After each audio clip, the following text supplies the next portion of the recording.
Yes, magandang gabi, Miss Vicky, at magandang gabi sa lahat ng nanonood at sumusubaybay. Senator, naninindigan po si Senator Alan Peter Cayetano na siya pa rin po ang Senate President at hindi raw naaayon sa konstitusyon ang ginawa ng inyong grupo kanina. Ano po? Kailangan daw kasi ng 13 senador para magkaroon ng quorum at para magpatupad ng reorganization ng Senado. Ano pong tugon nyo rito? Yan ang problema kasi ang venue dapat, ang proper venue ng debate sa plenaryo. Monday hinintay namin sila, Tuesday hinintay namin sila, kanina hinintay namin sila. Sa Facebook naman siya nag-i-speech. So paano kami magdidebate kung nasa Facebook siya at kami naman ay nasa plenary? So yun ang problema.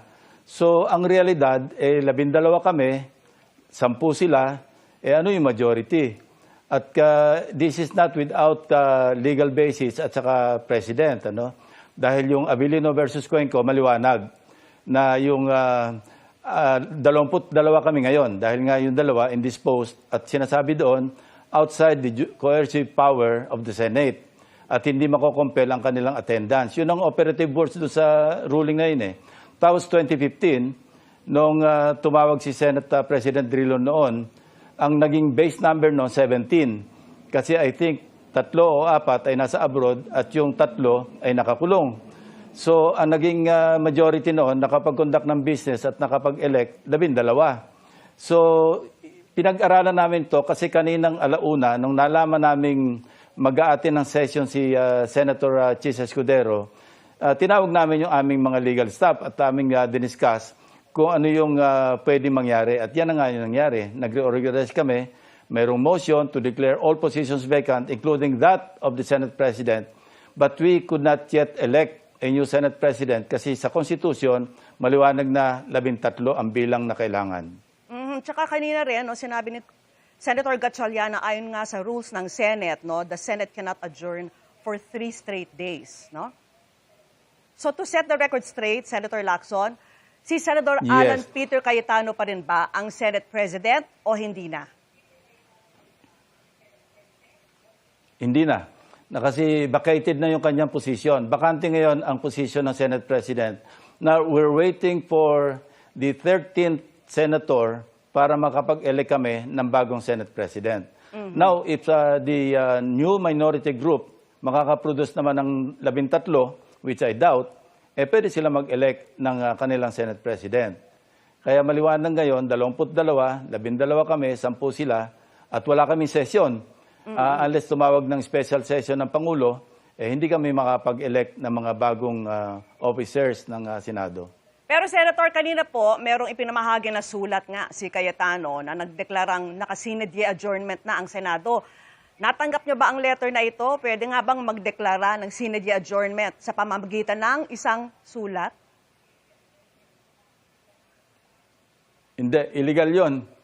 Marami siyang illegal na ginagawa Kasi unang-una, illegal yung hindi sila nag-a-attend ng session, nagbo-boycott. Dahil mandato namin yan na pag weekdays, 3:00, dapat nag-conduct kami ng business, nag-open ng session.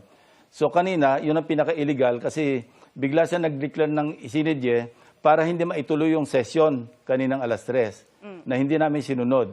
Kasi ora mismo, noong 3:00 na, saka pa lamang nagdi-distribute ng kalatas, ng sulat sa bawat senador na sinidye ng araw. Pero hindi totoo yun.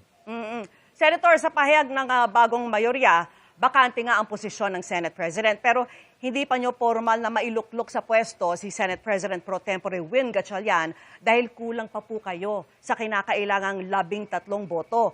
Bukod po kay Senator Chis Escudero, meron bang ibang aanib sa inyong new majority? Yun ang hindi natin alam.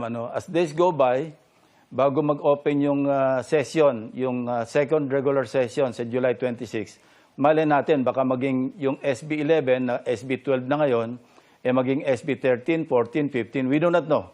So let's see. Senator, yung pagdating kanina ni Senator Escudero, yung naging crucial development para makuha ng inyong grupo, yung majority. Ano ba ang kwento sa likod niyan? Sino po kaya ang kumausap kay Escudero? Kusang loob niya yan, base na rin sa kanyang pahayag kanina, hindi niya na masikmura yung nangyayari, yung impasse, yung kaguluhan. At kami, nagpapahayag kami ng appreciation at saka yung paghanga sa kanyang concern, sa kanyang pagmamahal sa Senado. Wala siyang hiningi, maski wala siyang kondisyon at nalaman lang namin na siya i-attend ng session kaninang alauna nung kami nagko-caucus, kaming 11. Pero Senator, meron kayang deal na na-workout dito? Ibig ba sabihin nito, ligtas na siya sa mga flood control issue na kinakasangkutan niya? As far as I know, walang kondisyon, basta't kusang loob niya na para mailigtas ang dignidad, ang integridad at yung reputasyon ng Senado, yun ang number one sa kanyang consideration nung nagpasiya siya na sumipot sa session kanina. Katunayan, hindi naman siya talagang totally nag-align sa amin. Ang sabi niya, gusto niya lamang iligtas yung kapakanan ng Senado, kaya siya nag-attend kanina para ma-break yung impasse, para maging 12 kami. Pero Senator, nung kayo po yung pinuno nga ng Senate Blue Ribbon Committee sa investigasyon nga ng flood control projects, si Escudero ay kasama sa mga pangalang binanggit ni dating DPWH Yusek Roberto Bernardo na tumanggap umano ng kickback nga sa flood control projects. How do you reconcile this po sa kanyang pag-anib sa bagong majority? Well, ang pagsanib niya sa bagong majority ay sarili niyang desisyon. Hindi kami nag-usap tungkol sa flood control. Katunayan, nananatili yung aking rekomendasyon bilang chairman. Dahil nga kinulang ako sa majority signatures, so ginawa ko na lang na progress report ng chairman at pinadala ko sa ombudsman. At hanggang ngayon, nagkakaroon ng preliminary investigation laban sa ibang mga senador, kasama siya. So walang konsiderasyon, ngayon, nasa sa kanya na ipagtanggol ang kanyang sarili sa nagaganap na preliminary investigation. Kung siya ay sampahan ng kaso ng ombudsman, siguro, kung plunder yan, no bail, makukulong siya katulad ni Senator Jingo Estrada, katulad din ni Senator Villanueva na ngayon, ganun din, undergoing preliminary investigation. So, wala na sa kamay namin yon dahil ako, naipadala ko na sa ombudsman lahat ng ebidensya. All the pieces of evidence, documentary, testimonial, lahat na andun na. At bahala na yung Office of the Ombudsman mag-evaluate. Kasi remember, yung sa akin, yung sa amin, recommendatory yun. Although I will, without getting credit, malaki naman ang naitulong namin. Kaya yung mga sinasabi ng minorya ngayon, na kami raw ay namimili, ako ay namimili at selective doon sa aming gustong irekomenda para makasuhan. Hindi po totoo yun. Kung saan po umabot ang ebidensya, kaya nga po nagkakatampuhan na kami ng aking mga ibang kasamahan na sasangkot doon sa flood control anomalies. Ako po binigyan ng trabaho, sinundan ko lang yung ebidensya at kung saan nakarating, doon yung aking isinabit sa ombudsman. Senator Lacson, may ilang katanungan po ang ating kasamahan dito na si Emil Sumangil. Emil. Senator, magandang gabi po. Sa Facebook post, Senator, ni Senate gabi, President Alan Peter Cayetano, ang binabanggit niya at ang kanyang binibigyan diin, tuloy ang committee hearing bukas, particular po sa flood control scandal. May binabanggit din po siya, Senator Lacson, na kung hindi raw sila papapasukin, humihingi siya ng suporta sa kanilang mga taga-suporta na mag-prayer vigil na. Meron bang ganoong senaryo na posibleng mangyari bukas, Senator Lacson, sir? Hindi ko alam. Depende sa demeanor nila yon. Kung manggugulo sila, meron kaming sergeant at arms na siya mangangasiwa ng orderliness at saka ng decorum dito sa Senado.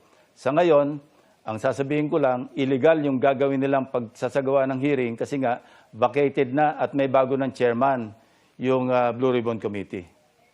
Sa ngalan po ni Ms. Vicky Morales at ni Ms. Cara David, maraming salamat at magandang gabi. Senator Ping Lacson.